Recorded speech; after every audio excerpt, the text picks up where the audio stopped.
Hello all, this is Modulo operator in Python programming language. Sometimes we may get ourselves in a corner necessitating us to know the remainder after performing a division operator. For example, we divide a number A by another number B. We want to know the remainder of such a division. The division operator, the normal division operator we know, is not a helping matter in case like this, for it cannot tell us the exact remainder after performing a division. It can only tell us if there is a remainder, but it cannot tell us the exact remainder. These are two different things. For example, I can tell you if there is a person in a room without necessarily be able to tell you who is that person. Okay? Neither the integer division can help in this matter. In fact, the integer division is an anti-remainder guy.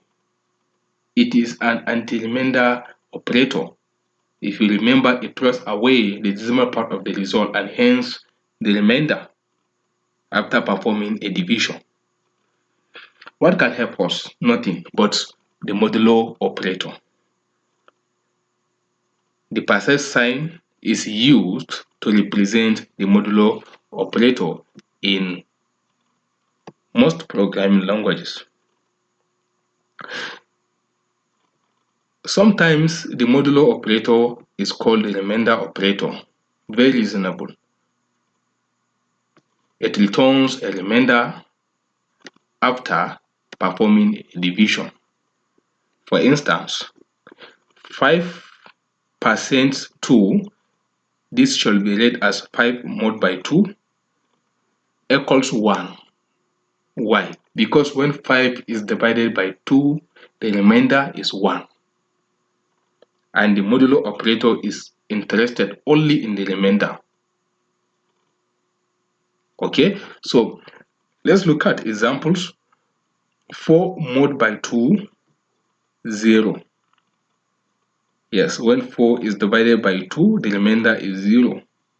5 mod by 2, the remainder is 1. Yes, when 5 is divided by 2, the remainder is 1. And here 10 mod by 6 is the output is 4. Why? Because when 10 is divided by 6, the remainder is 4.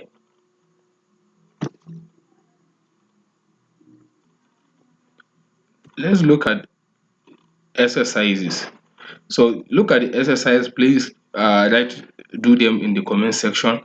5 in the comment sections or in your book or wherever it is suitable for you.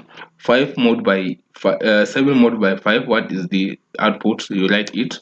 10 mod by 2, what is the output? You write it. 5 mod by 2, what is the output? You write it. Thank you so much.